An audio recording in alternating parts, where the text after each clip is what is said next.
오늘 말씀 역시 풍성한 삶에 대해서 이야기합니다. 예수님께서 말씀하셨죠. 내가 온 것은 양으로 생명을 얻게 하고 더 풍성히 얻게 하려는 것이다. 예수님 안에 이 풍성함이 있습니다.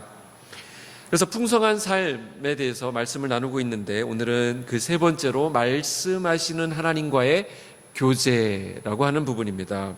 오늘 본문 말씀인 호세아 6장을 잠깐 살펴보면, 이 말씀은 넘어지고 깨지고 찢겨진, 그래서 절망 가운데 있었던 이스라엘 백성들에게 너희 하나님께로 돌아가라, 하나님께로 다시 돌아가자, 이렇게 권면하는 말씀입니다. 1절에 보시면 오라 우리가 여호와께로 돌아가자.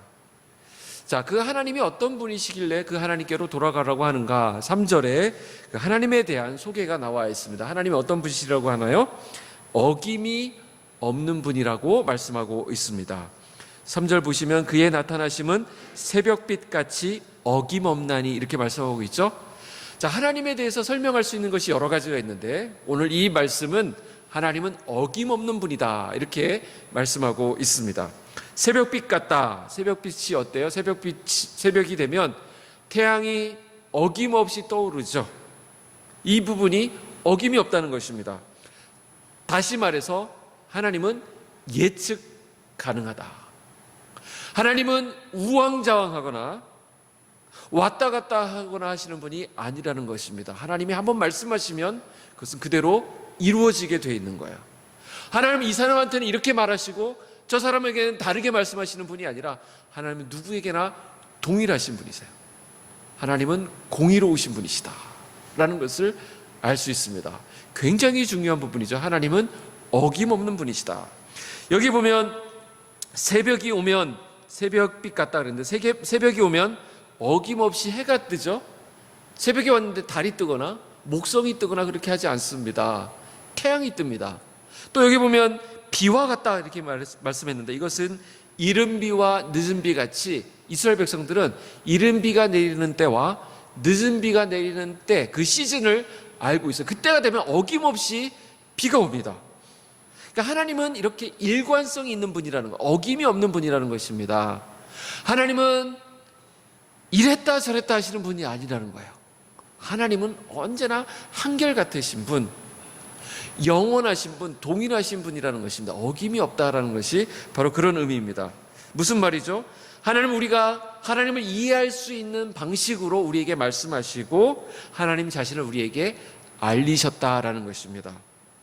즉, 우리가 하나님을 알 수 있도록 하나님은 모든 조치를 다 취해 놓으셨습니다. 그렇기 때문에 우리는 힘써 이 하나님 알 수 있도록, 하나님을 알아가도록 해야 된다라는 것입니다. 그러면 우리는 하나님을 알 수 있다라는 것이죠.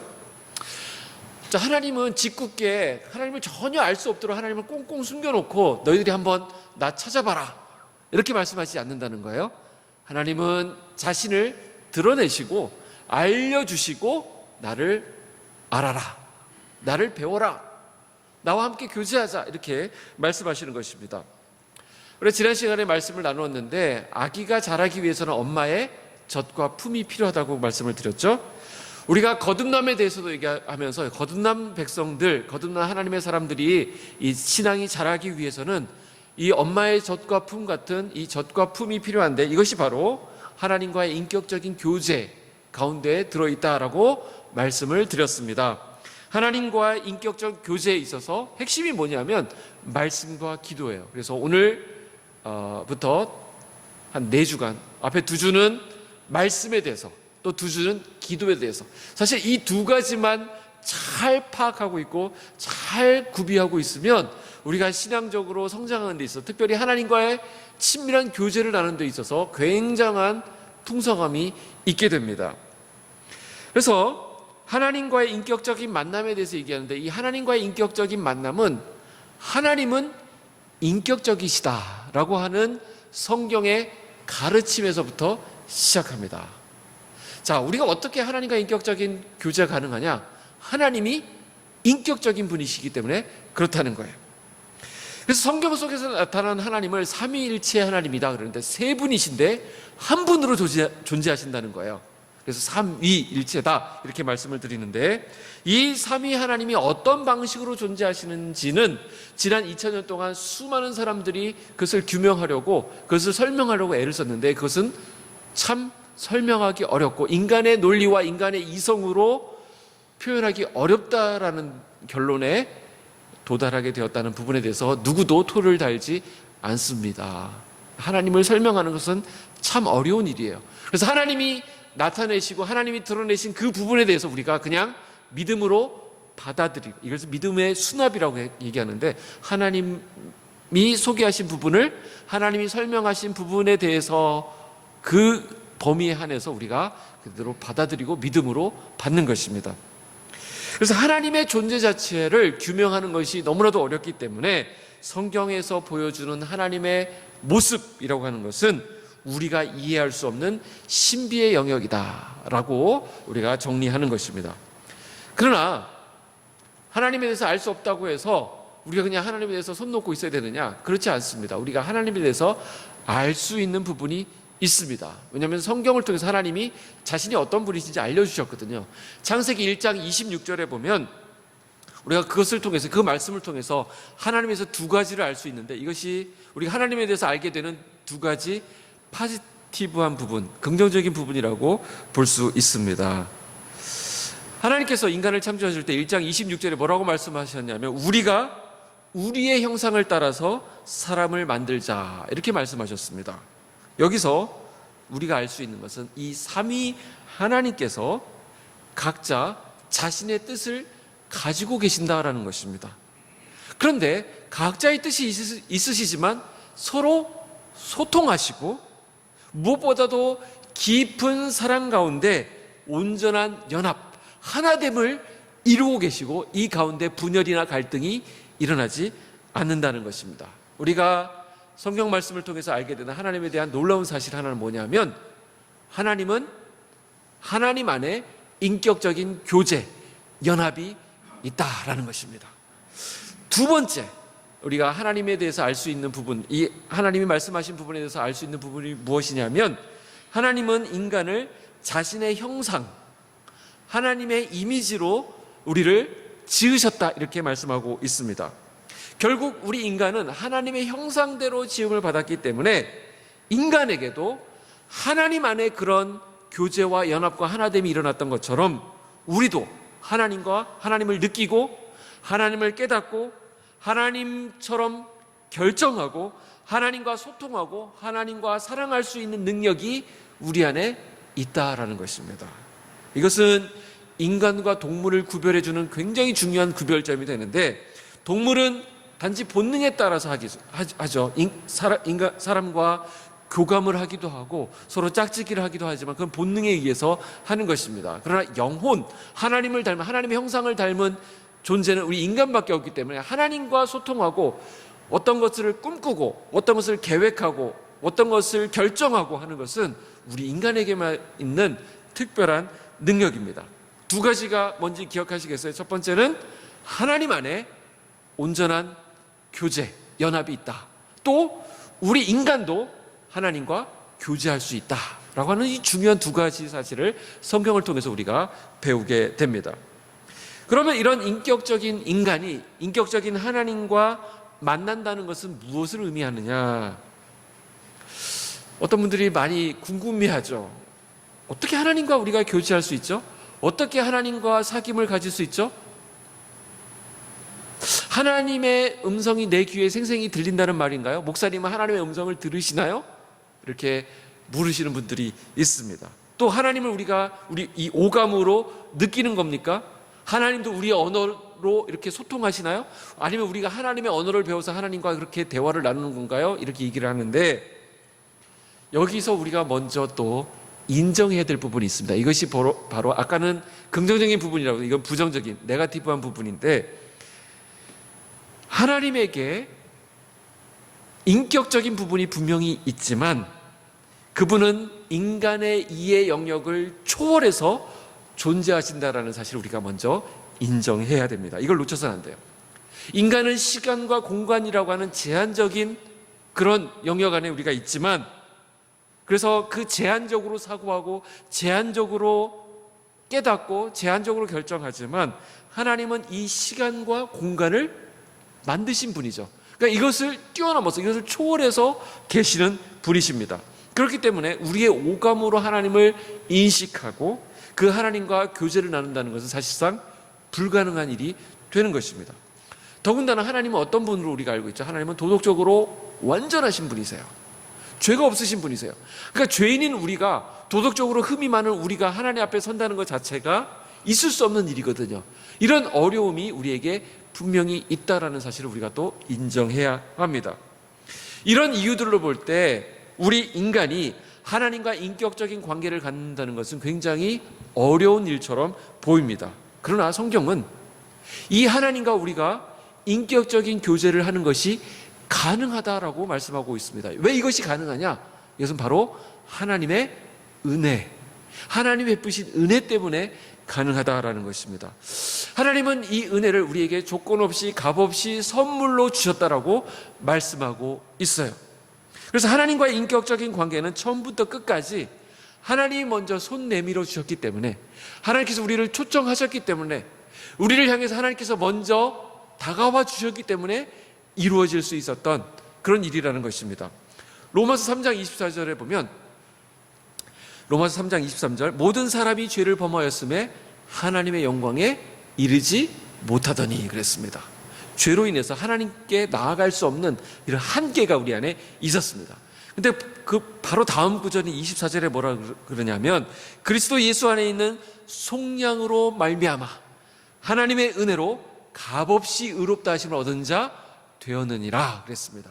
우리가 값없이 하나님의 은혜로 의롭다 하심을 얻은 자가 되었다, 이렇게 말씀합니다. 우리가 이렇게 하나님과 인격적인 교제를 가질 수 있는 그 길을 하나님께서 열어주신 거예요. 그러니까 우리 자신의 어떤 착함이나 우리의 선함이나 우리의 종교적인 열심이나 어떤 행위나 선행으로 하나님께 나아갈 수 있는 것이 아니라, 하나님 그거 보고 너 하는 거 봐서 내가 너 만나줄게 하신 것이 아닙니다. 너 어떤 자격이 되니까 너 이제 그 정도 착하면 됐어 하면서 우리를 만나주시는 것이 아니라, 하나님이 먼저 보여주신 그 은혜 때문에 하나님이 더 열정이 있으신 거예요. 그래서 하나님이 더 다가오시는 것입니다. 우리 애들 키워보면 그런 거 있잖아요. 애들하고 소통하는데 애는 아바바바 하는데 엄마는 다 알아듣고, 엄마가 먼저 더 귀를 열고 애한테 글을 가르쳐주고 애가 다가올 수 있도록 팔을 벌리고 있는 그 모습, 바로 그거예요. 하나님이 우리와 소통하고 싶으시니까 하나님께서 먼저 조치를 다 취해놓으시고 우리가 반응하기를 기다리시는 것과 같습니다. 그래서 하나님이 먼저 보여주신 그 은혜로 말미암아 우리는 그분 앞에 설 수 있게 되었습니다. 그리고 우리는 우리를 너무도 사랑하시는 그분을 우리의 아버지라고 부를 수 있게 되었습니다. 우리가 고아처럼 버려져 있던 자들인데 우리가 하나님을 아버지라고 부르는 하나님의 자녀가 되었다라는 것입니다. 바로 여기에 기독교의 신비로움이 있습니다. 어떻게 우리 인간이 스스로 하나님께 나아갈 수 있을까요? 우리가 막 더듬더듬 막 찾으면 하나님을 찾을 수 있을까요? 절대 불가능합니다. 우리의 인식과 우리의 사고, 우리의 경험과 우리의 감각으로는 한계가 있기 때문에 우리가 스스로 하나님을 찾아간다는 것은 굉장히 어려운 부분입니다. 어려운 정도가 아니라 이것은 불가능합니다. 그러나 우리가 하나님을 알아갈 수 있는, 하나님을 만날 수 있는 길이 열렸는데, 유일한 길인데, 하나님께서 먼저 인간에게 그 소통의 길을 열어주신 것입니다. 그게 뭐냐면 바로 성경이에요. 성경. 이 성경을 통해서 우리가 하나님을 알 수 있는 길이 열렸다는 것입니다.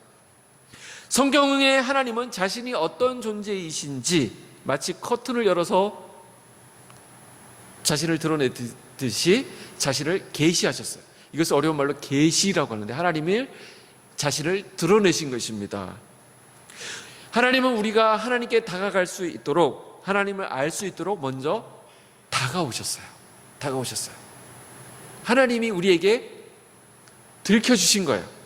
그러니까 하나님은 자신을 드러낼 수 있는 그 미디어로 뭘 선택하셨냐면, 하나님이 선택하신 미디어는 바로 텍스트였어요. 이 글입니다. 글. 오늘 이 시점에서 우리에게 말씀하시고 미디어를 선택하신다면 스마트폰, 유튜브를 통해서 우리에게 나타나시겠지만, 그 당시에는 그런 게 없었기 때문에 하나님께서 이 글로 자신을 나타내셨어요. 이 글 안에 하나님이 어떤 분이신지를 다 담아 놓으셨어요. 어떻게 하면 하나님과 만날 수 있는지, 하나님이 어떤 분이신지 이 안에 다 들어 있습니다. 그래서 이 성경이 굉장히 신기한 책이에요. 지금까지 가장 많이 번역되었고, 가장 많이 인쇄되었고, 가장 많은 사람들이 읽고 있다는 사실만으로도 성경은 우리의 주목을 끌기에 충분한 책이죠. 더구나 인류 역사상 수많은 사람들이 이 책을 통해서 감동을 받았고, 역사상 여러 가지 좋은 책들이 있는데 그 중에서도 아직도 많은 사람들이 번역을 하고 있고, 아직도 많은 사람들이 연구할 뿐만 아니라 아직도 많은 사람들이 매일 아침 묵상을 하는 그런 책이 성경 말고 또 있을까 싶을 정도예요. 그래서 우리가 성경을 가리켜서 찬송가에도 그런 내용이 있어요. 그리스도인들이 즐겨 부르는 찬양인데, 나의 사랑하는 책 비록 헤어졌어. 나의 사랑하는 책이라고 성경을 이야기합니다. 그 정도로 그리스도인들의 사랑을 받고 있습니다. 그 이유가 무엇일까요? 성경은 수많은 사람들에게 말로 표현할 수 없는 영향을 끼쳤기 때문입니다. 많은 이가 성경을 통해서 하나님을 만나서 하나님의 자녀가 되었고, 또 자신을 향한 하나님의 사랑과 뜻을 깨달았습니다. 또 인생의 고비고비마다 이 말씀을 통해서 힘을 얻고 위로와 격려를 받았습니다. 더 나아가 성경을 통해서 하나님께서 어떻게 역사를 움직이시고 세상을 인도해 가시는지, 또 지금도 어떻게 일하고 계시는지를 깨달아서 인생의 목적과 방향을 바꾼 사람들이 굉장히 많습니다. 하나님은 인간을 찾아오셔서 인간 역사 가운데 구체적으로 말씀해 주셨어요. 그리고 그 말씀하신 내용을 이 텍스트로 남겨서 기록해 주신 것입니다. 시간과 공간을 넘어서 오늘도 오고 오는 세대들에게 말씀하시고 깨닫게 하시고 교훈하셔서 또 그 사람들을 변화시키는 것을 오늘도 수많은 사람들이 경험하고 있습니다. 하나님은 말씀하시는 분이세요. 과거에 말씀하시고 행하시고 기록했던 것들을 오늘 다시 우리에게 말씀하고 계신다는 것입니다. 성경이 어떤 책이냐 잠시 소개를 드리면, 성경은 약 1500년 동안 한 40여 명의 저자들을 통해 가지고 히브리어와 헬라어 또 아람어 일부 이렇게 해서 기록이 된 책입니다. 그리고 이 책을 누구에게 맡기셨냐면 아주 연약한 민족에게 이 책이 전달되도록 하셨어요. 인류 역사의 거대 제국이었던 이집트, 또 바빌로니아, 아시리아, 페르시아, 로마, 이런 제국의 틈바구니에서 겨우겨우 살아남았던, 생존했던 한 민족의 역사 속에서 하나님은 일하시고 역사하셨어요. 그래서 성경은 다양한 역사적인, 사회적인, 개인적인 상황 속에서 말씀하셨던 하나님에 대한 증언이다, 이렇게 정리해 볼 수 있겠습니다. 자, 시대와 상황은 많이 바뀌었습니다. 그러나 하나님은 변하지 않으셨어요. 하나님은 여전히 하나님으로 계세요. 해 아래 특별히 새로울 것도 없다지만 인간의 역사와 인간의 성정은 변한 것이 없습니다.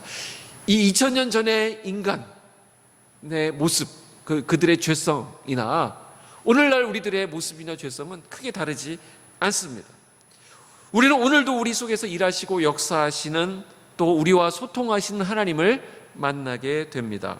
특별히 예수님을 통해서 하나님의 뜻을 선명하게 전달하셨던 그분께서 오늘은 그리스도의 영이 되시는 성령을 통해서 이 말씀을 조명해 주시고 우리에게 밝히 드러내셔서 이 성경을 읽는 자마다 깨닫고 반응하고 결단하도록 만들어 놓으셨다는 것입니다.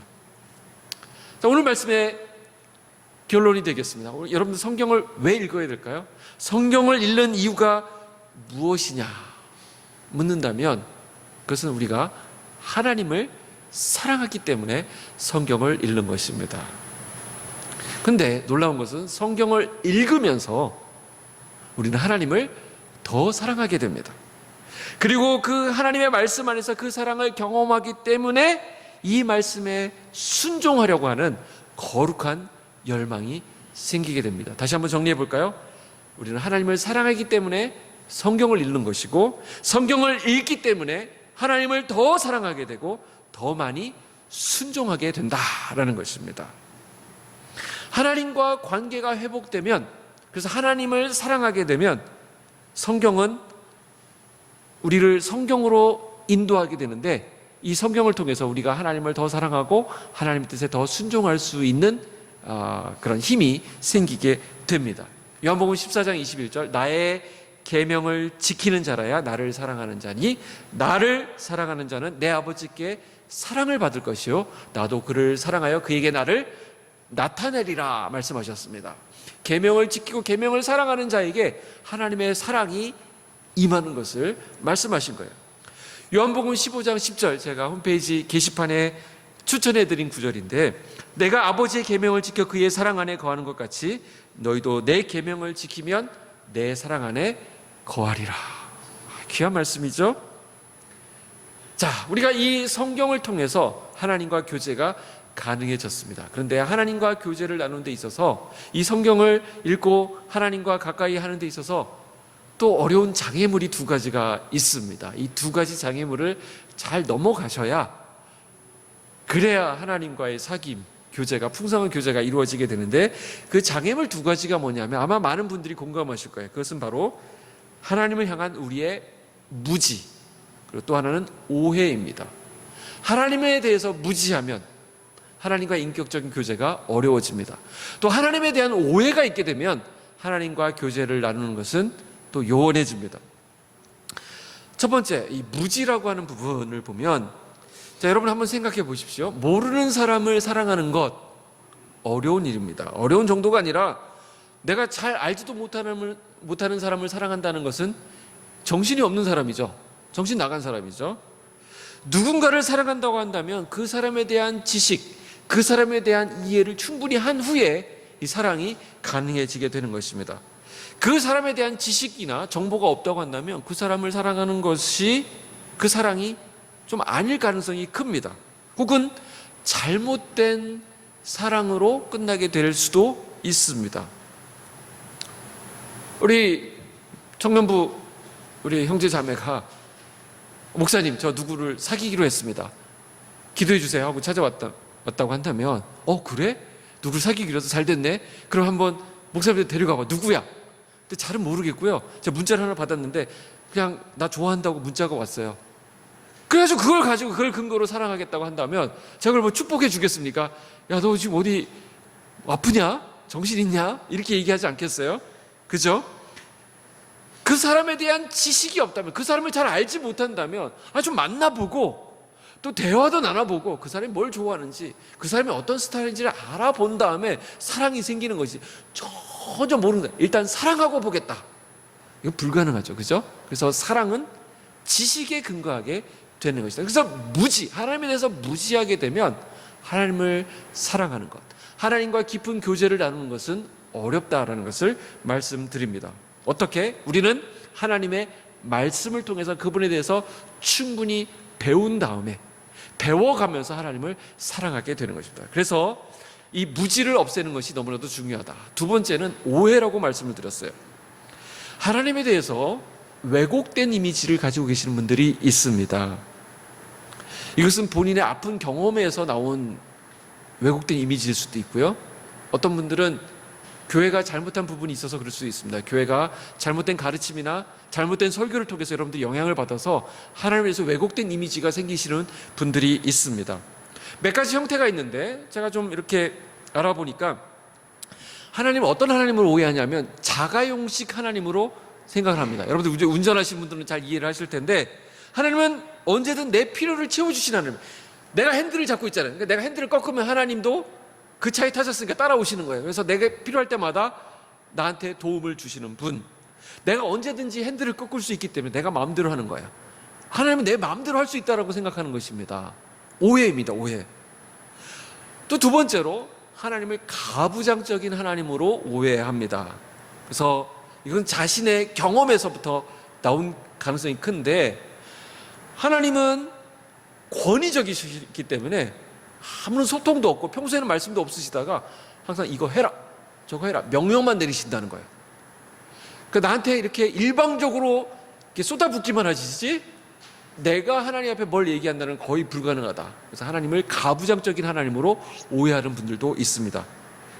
그리고 세 번째는 경찰 같은 하나님으로 오해하시는 분들도 있습니다. 평소에는 잘 안 보이시다가 내가 좀 재밌는 거 하려고 하면 어디서 웽 하고 나타나셔가지고 너 그거 하지 마. 그래서 막 그냥 지적만 하시는 하나님으로 오해하시는 분들이 있어요. 제가 이런 하나님을 많이 이렇게 좀 오해한 적이 있어요. 내 친구들이 좀 재밌게 놀라 그러면 뭔가 막 걸려요. 이렇게 말씀이 걸리고 가서 좀 제대로 한번 땡겨보려고 그러는데 막 이렇게 말씀이 막 떠오르고 막 뭐 교회 친구가 막 나타난다든지 막 이렇게 뭐 하는 그런 경우, 경찰 같은 이미지가 있습니다. 또 하나님에 대해서 오해, 네 번째는 매정한 하나님으로 생각하는 것입니다. 그래서 이제 삶의 고통을 느끼면서 하나님께 도움을 막 절박하게 요청했는데 하나님으로부터 응답이 없었다는 거예요. 하나님은 너무 매정하다. 내 일에 신경 쓰지 않으신다. 하나님 다른 거 하느라 바쁘시고 나한테는 매정하신 분이야. 이거 오해입니다. 근데 그 반대로 할아버지 같은 하나님으로 또 생각하시는, 오해하시는 분들이 있습니다. 내가 아무 때나 가서 수염을 땡겨도 전혀 괜찮은, 문제가 없는 그런 하나님으로 생각하는데 그것도 오해입니다. 이렇게 하나님을 잘 알지 못하는 데서 생기는 무지와 오해는 우리가 하나님과 인격적인 관계를 맺는 데 있어서 큰 장애물이 되고 있습니다. 우리가 어떤 사람에 대해서 무지하거나 편견을 가지고 있으면 그와 인격적인 관계를 제대로 맺을 수 없는 것과 같은 이치입니다. 저 교회 와가지고 누구를 사귀려고 하는데 누가 와서 딱 얘기하는 거예요. 그 사람 가까이 가지 마. 그 사람 곁에 가서 제대로 된 사람을 못 봤어. 그 사람 문제가 많은 사람이야. 이 얘기를 딱 들으면 이 오해와 편견이 생기잖아요. 그럼 그 사람 곁에 다가가기 어렵죠. 잘못된 정보를 받은 것입니다. 왜곡된 이미지를 받은 것입니다. 그래서 말씀을 통해서 하나님에 대한 오해가 하나님에 대한 이해로 바뀌어야 됩니다. 멋진 말이죠. 오해가 이해로 바뀌어야 된다라는 것입니다. 그래서 제가 지난번에 어떤 운동을 하나를 제안했는데 무슨 운동인지 기억하세요? 10 운동 기억나시나요? 10분 아침에 일어나서 기도하고 중간에 10분 말씀 보고 또 자기 전에 10분 묵상하고 자자. 10 이렇게 말씀을 드렸는데 굉장히 많은 분들의 표정을 제가 읽었어요. 아이고 목사님 저를 뭘로 보시고 10이 뭡니까? 찔끔찔끔 그게 뭡니까? 저는 화끈하게 가는 사람인데 10 그거 우습습니다 라고 생각하신 분들이 굉장히 많은 걸로 알고 있어요. 근데 여러분들은 한번 해보신 거 어떠세요? 지난 시간 동안 쉽지 않죠? 아침에 일어나서 10분 기도하는 거 그거 어렵습니다. 또 중간에 10분 말씀 보는 거 쉽지 않은 일입니다. 저는 10을 잘 지키고 와가지고 여러분들한테 여러분들은 뭐합니까? 똑바로 하셔야지 이렇게 혼내는 그런 저는 비인격적인 목사가 아닙니다. 저도 해봤는데 결론적으로 말씀드리면 저도 실패했어요. 이번 주간에 저희 집안에 일도 있었고 해서 이 10 하는 게 쉽지 않더라고요. 목사도 성경 읽으려고 딱 피면 갑자기 해야 할 일들이 막 생각이 나는 거예요. 갑자기 내가 가만히 있어봐. 이거 주보 지금 작업을 해야 되는데 막 주보할 막 정리할 일이 생기고 홈페이지 막 관리해야 될 일이 생기고 막 해야 할 일들이 막 생각나요. 자, 그 성경이 우리에게 지혜를 주시는 건 맞아요. 성경만 피면 그런 일들이 떠오르니까 참 놀라운 일이에요. 이제 아침에 좀 일어나가지고 가족들 자고 있을 때 먼저 거실에 나와가지고 이제 다 기도하려고 하다 보면 꽤 졸리더라고요. 내가 철양에 다 자는데 나는 뭐 하는 거야 이런 생각도 들고 그때 갑자기 생각이 나요. 내가 누구한테 돈 보내기로 했는데 돈 안 보냈네 아직. 뭐 그런 것도 생각이 나고 누가 나한테 문자를 했는데 내가 답을 안 했네 뭐 이런 것도 생각이 나고 이 10분 기도하는 게 쉽지 않습니다. 제가 해보니까 어렵다는 걸 알겠어요. 그러면 저는 못하니까 여러분이라도 잘하십시오 이렇게 하면 안 되겠죠. 우리 같이 잘해보자 이렇게 결론이 나야 되겠죠. 그러니까 혼자서는 힘들다는 거예요. 같이 해야 됩니다. 같이 이 정해진 시간에 정해진 분량으로 하나님과 배타적인 시간을 갖는다는 것은 굉장히 어려운 일이고 큰 결심을 요한다는 사실을 우리가 인정해야 됩니다. 예전에도 큐티라고 해가지고 개인적인 성경 묵상을 제가 인도하는 모임에서 권장한 것이 저기 있습니다. 그때는 어떻게 했냐면 30분만 우리가 시간을 내서 말씀을 묵상하자. 그리고 다음 주에 만나서 우리가 같이 그 말씀을 묵상한 것을 가지고 나누자, 이렇게 제안을 했습니다. 그때도 다들 코웃음을 쳤어요. 아니 목사님, 우리 무시합니까? 30분이 뭡니까? 3시간 정도는 해야죠. 막 다들 그런 분위기였어요. 30분이라도 하고 와라. 근데 그 다음 주에 가보면 다들 시무룩이에요. 해온 사람이 없어요. 30분이 어렵거든요. 예. 30분 하려고 하면 아까도 제가 했던 것처럼 그래 온갖 이메일 체크해야지, 또 뭐 문자 해야지, 전화해야지, 할 일이 참 많습니다. 자, 그런데 이 30분이 쉽지 않다고 하지만 그 가운데도 이 시간을 지키는 친구들이 있었어요. 기도와 말씀을 가지고 묵상하는 사람들이 있는데 놀라운 일이 그들 안에 일어나는 것을 봅니다. 무엇이 놀라운 일인지 아십니까?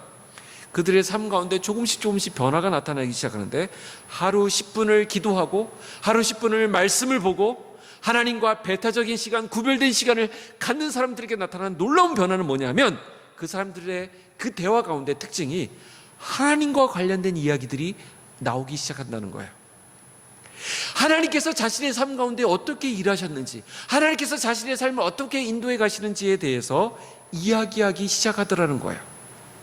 그전에는 하나님과 관련된 이야기가 한마디도 나오지 않았습니다. 근데 이제는 그의 대화의 소재가 하나님이 되는 것을 볼 수 있어요. 이게 놀라운 변화지 않겠습니까? 전에는 어디 가서 쇼핑한 이야기, 누구 만난 이야기, 어디 가서 뭐 먹은 얘기, 어디 맛집 간 이야기, 어디 여행 간 얘기, 이런 이야기가 주를 이루었는데, 이제는 자신의 삶 가운데 역사하시는 하나님에 대한 이야기, 자신에게 주신 하나님의 말씀, 이런 것들을 나누기 시작하더라는 거예요. 이게 하나님 안에서 잘하고 있다는 중요한 증거가 되는 것입니다. 하나님 앞에 이 텐을 쓰는 사람들에게 나타나는 놀라운 변화입니다. 이 가장 기본적인 훈련 아니겠습니까? 사실 우리가 이런 것을 제쳐놓고 뭐 어떤 구제, 전도, 선교, 뭐 하나님의 온전하심을 닮아가 뭐 이런 얘기를 하는데, 그건 사실은 뜬구름 잡는 얘기예요. 정말 중요한 게 뭐냐면, 우리 기독교인들에게 중요한 것은 우리의 삶 가운데 그 하나님과의 인격적인 교제를 통해서 하나님이 누리라고 하신 그 풍성함을 누리느냐 못 누리느냐, 이게 정말 중요한 것입니다. 우리 애기들 볼 때 가장 중요한 건 뭐예요? 애가 제대로 먹고 있느냐, 제대로 먹고 소화하고 또 배설하고 있느냐, 이게 제일 중요한 거 아니겠어요? 근데 그게 그 자체가 일어나지 않고 있다고 한다면, 거기다 뭐 수학을 가르치고 영어를 가르치고 논술을 가르치고 이게 무슨 소용이 있겠습니까? 그걸 못하고 있는데, 그죠? 이게 기본입니다, 기본. 근데 제가 이번 주에 실패해봤다고 정말 부끄럽지만 얘기하지 않습니까? 실패해봐서 아는데 이게 혼자서는 안 됩니다. 그래서 여러분들 이 텐텐텐 운동을 같이 나눌 수 있는 짝이 필요해요, 짝이. 그래서 거듭난 자들에게 나타나는 중요한 특징 중에 하나가 뭐냐면, 공동체 안에 머문다 그랬잖아요. 공동체가 있다 그랬잖아요. 그 공동체는 그냥 내가 어느 교회를 다닌다, 이게 공동체가 아닙니다. 여러분들 지금까지 자꾸 공동체 생각하시면서 좋은 교회 찾아다니시는데 이제 그만 방황하시고 정착하실 때가 됐죠. 좋은 공동체 알려드릴게요. 좋은 공동체는 막 성가대가 화려하게 있고, 목사님들이 막 즐비하게 막 예배 끝나갔는데 목사님들이 막 일렬로 막 30명이 도열해 있고, 이런 게 좋은 공동체가 아닙니다. 여러분들이 마음을 두고 사랑하고 이런 하나님이 어떤 분인지를 나눌 수 있는 이런 그룹이 있는 것이 진짜 좋은 공동체예요. 그런 공동체를 꼭 찾으시기를 주님의 이름으로 축복합니다. 근데 멀리서 찾지 마세요. 여기서부터 한번 찾아보시는 게 어떨까요? 여러분들 이제는 텐 운동을 같이 하자고, 여러분 이제 부부끼리 한번 해보시거나, 아니면 엄마하고 아들이 해보시거나, 아니면 이 안에 또 좋은 밥 같이 드시는 친구들끼리 해보시거나 하시면 좋을 것 같습니다. 여러분들 이제 빛소금 광역교회 홈페이지가 있는 거 아세요? 이제 게시판이 있는데 주로 2명이 글을 올립니다. 그 게시판에. 한 명은 관리자고 한 명은 이경원이라는 사람이에요. 근데 둘이 동일인이에요. 그러면 안 됩니다, 여러분들. 여러분들이 이제 그 게시판에 뭘 올리시냐면, 여러분들이 텐을 하면서 그날 묵상한 하나님에 대한 이야기들을 그 안에 나눠보세요. 그리고 여러분들이 서로 격려를 해주세요. 굉장히 그걸 페이스북이나 뭐 SNS에 막 떠벌릴 건 아니에요. 그냥 우리 안에서, 우리 공동체 안에서 우리끼리 보는 거니까 그 안에서 할 수 있습니다. 먼저 여러분들이 하나님에 대한 묵상할 수 있는 구절들을 제가 거기다 소개해 놨는데 그 묵상한 그 말씀들을 가지고 여러분들이 한번 반복해서 읽어보는 것으로 시작하시면 좋겠어요. 그리고 말씀에 대해서 우리 다음 주에 한 번 더 나누려고 하는데, 이 말씀에 대해서 중요한 것, 미리 예고편으로 말씀을 드리면 이 말씀에 있어서 중요한 것은 두 가지인데, 통독과 묵상이에요. 이 통독과 묵상이라는 중요한 툴을 여러분들이 가지고 있으면 이 말씀을 가지고 하나님과 교제하는 것이 가능해집니다. 근데 먼저 통독과 묵상을 하기 전에 여러분들이 익숙한 이 구절들, 담임 목사가 여러분들을 위해서 정리해 놓은 그 말씀들을 좀 먼저 가까이 해보시는 게 좋겠습니다. 축복합니다. 여러분 안에 하나님이 충만하게 있으시기를 축복합니다. 여러분들의 대화의 주제가 하나님이 되었으면 좋겠어요. 여러분들의 생각의 중심도 하나님이 되었으면 좋겠어요. 여러분들의 인생의 방향도 하나님을 향해 있었으면 좋겠어요. 여러분들을 향해서 가지고 있는 저의 소망이고 바람입니다. 이 멋진 여정을 함께 시작하고 걸어갈 수 있기를 축복합니다. 기도하겠습니다.